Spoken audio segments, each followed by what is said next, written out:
All right, Doss. We got our next guest here on the line, and you know it's we got one of the world's best in the business. I guess I'll steal the introduction from you on this one. You know, one of the top welterweights in the world today. You know, waiting for his opportunity to contend for a world championship. He is the current British welterweight champion. As I mentioned, one of the best welterweights in the world, Mr. Bradley Super Skeete. Bradley, thanks for joining us tonight, champ. How you doing? I'm all good. Thank you for having me on. Michael Dawes. Hey, champ, first question I want to ask, what everybody really wants to know, you know, a little bit of rumblings going on about a possibility of a Jeff Horn fight. Can you give us any more information? Have you heard anything? What's going on with that, champ? Yeah, to be honest, I've been told my team's been in talks with Jeff Horn's team.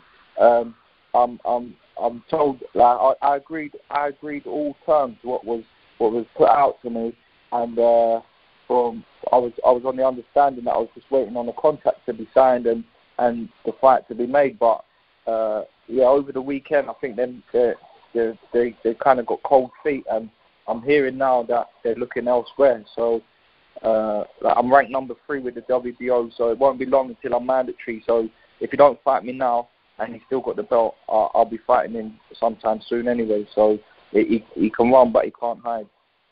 Now, you know, Dawes, I'm touching on your question there, Dawes. You know, now they're saying Gary Corcoran, who, you know, again, I think, you know, he's a solid fighter. He's a tough guy.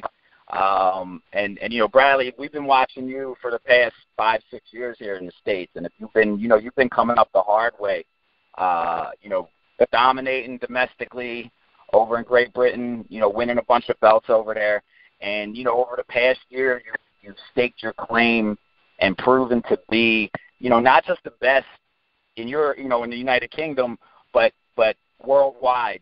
You're now past the domestic level, on the world level, and over the past year, we've been waiting to hear you get your opportunity at one of the top guys, whether you fight someone like Hellbrook, who is over in the UK as well, or one of the top guys over here in the United States or anywhere. In Jeff Horn's case in Australia, when we heard that, I was like, all right, that's a good fight. That's, you know, Skeete is a tough, difficult guy. He's going to give Horn, and in my opinion, you know, you're more of a threat to Horn now than I think a rematch with Pacquiao would be. And now Gary Corcoran, you know, no offense to Corcoran, I'm just not feeling that, man. I was hoping you were getting this shot, man. What are your thoughts on Gary Corcoran potentially being the next guy in line?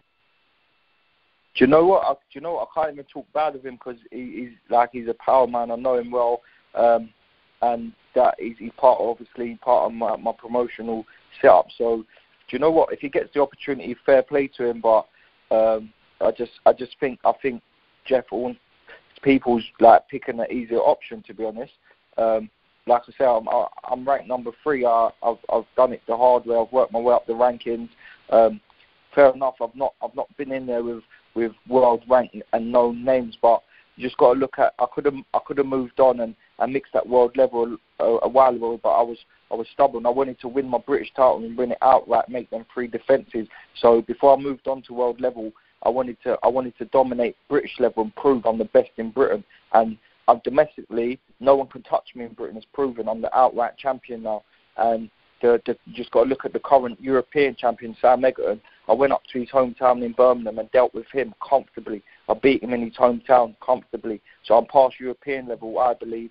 And the next level for me is world level. And like I said, I'm ranked number 3, and I thought my shot was there. I thought I was going to get my opportunity. I was ready to go over to Australia and bring that belt home. I was more than ready to go over there and deal with Jeff Horn. I 100% believed in myself I'd be bringing that title home.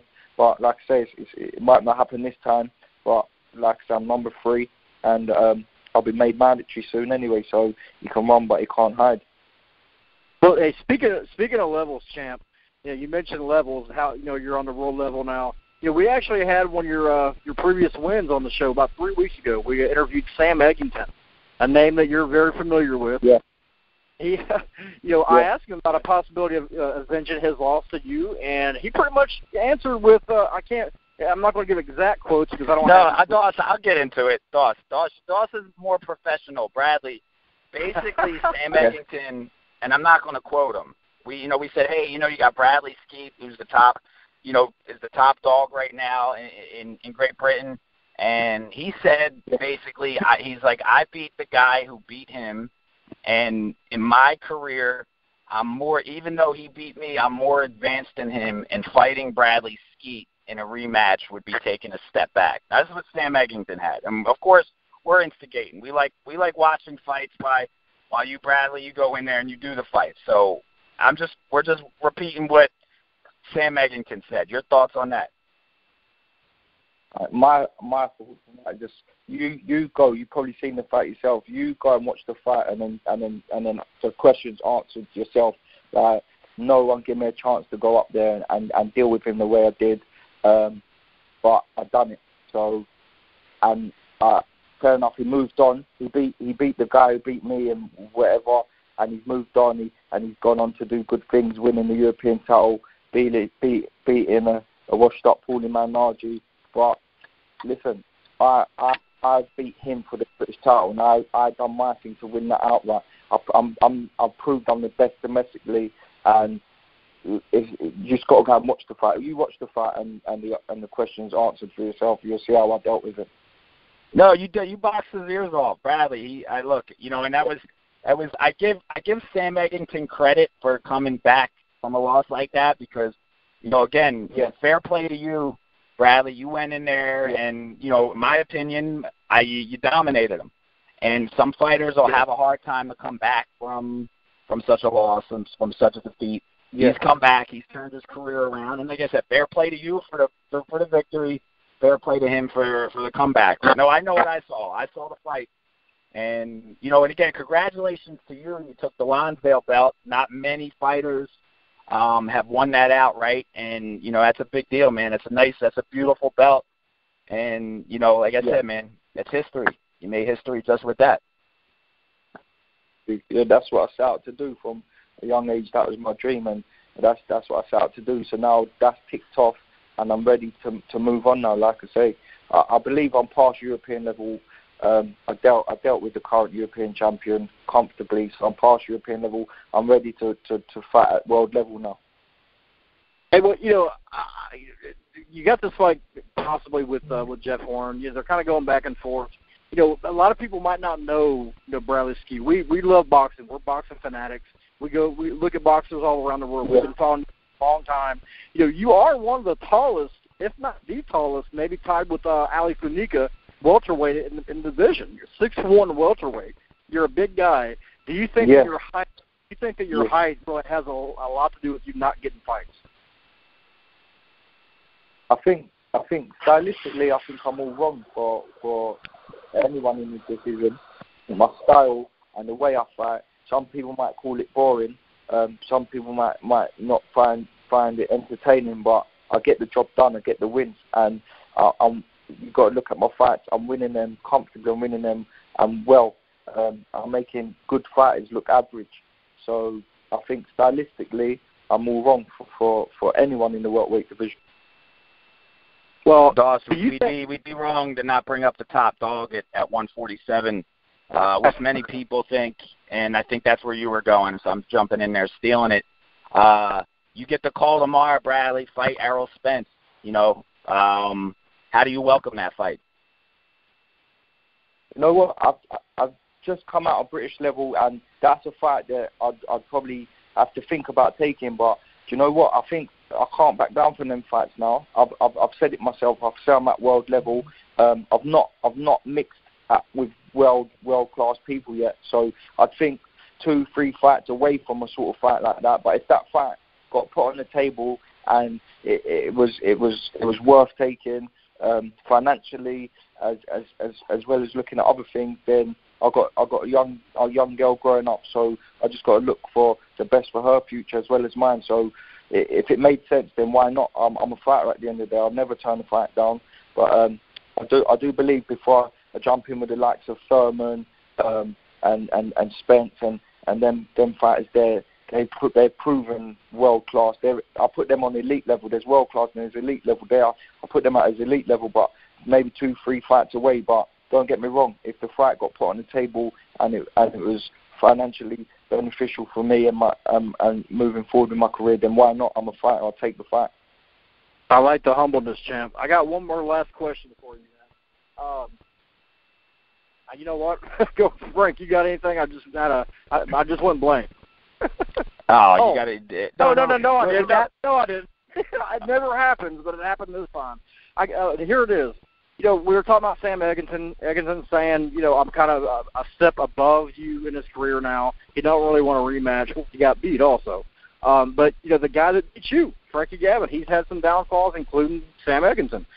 But he's still fighting. He's still active. Is that something, do you ever want to avenge your loss, or you just want to move forward with your career? No disrespect looking at Frankie Gavin. That's just a pointless fight for me. He's lost to Eggington, who I dealt with.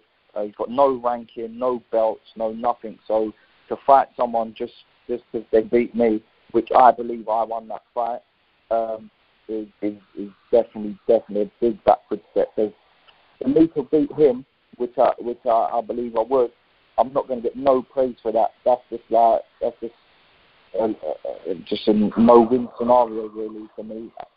When I beat him, everyone's going to be expecting me to beat him anyway, and it would put me no hiring, no rankings, get me no belts. So that's just a pointless fight, to be honest. I'm over that. I believe I won that fight anyway, so it's not like it's eating me up or anything. I can sleep at night. All right, Bradley, okay. Final question, man. Final question. Give us your thoughts and prediction on the big middleweight title fight this weekend in Las Vegas, Canelo versus Triple G. What do you think of that fight, and who do you got winning this one? I think it's a great fight, a great 50 fight, both at the top of their game. I'm really looking forward to it, but I've got to go with Triple G. I think he's gonna pull it out of the bag. His last two performances have not been up to scratch. He had a close fight with Jacobs, and I think everyone's looking into that fight. But I think he's due a good performance, and I think he's gonna shine on Saturday night. So I'll pick Triple G. My man, I appreciate it. No, you know what, too, man? Again, you mentioned you're on the world-class level. We're over here in Las Vegas, and, we would love one day for you to come fight here. I'm sure it's one of the main goals in your professional career to come fight in a major fight in Las Vegas, man. And I believe you're at that point, man. You just got to get, these guys to accept the fight against a tall, difficult challenge that is Bradley Super Skeete, and we'd hope to see you out here someday, man. You got a message for all the fans and listeners right now? Yeah, just thank you and keep supporting, and hopefully one day be a dream to come true to come out to Vegas and have my name up in lights. There we go, Bradley Skeete, man. We'd love to get you back on as soon as you get everything situated about your next fight. We'd love to have you back on the show to come talk about it and promote it. So we'd love to have you back, man, if that's okay with you. Yeah, 100%. I'll be back on. Keep in touch, and I'll let you know what's going on. All right, champ. We appreciate your time, man. Have a great night. Yeah, and thanks for having me. Thank you. Thanks, Bradley. Appreciate you. Bye-bye.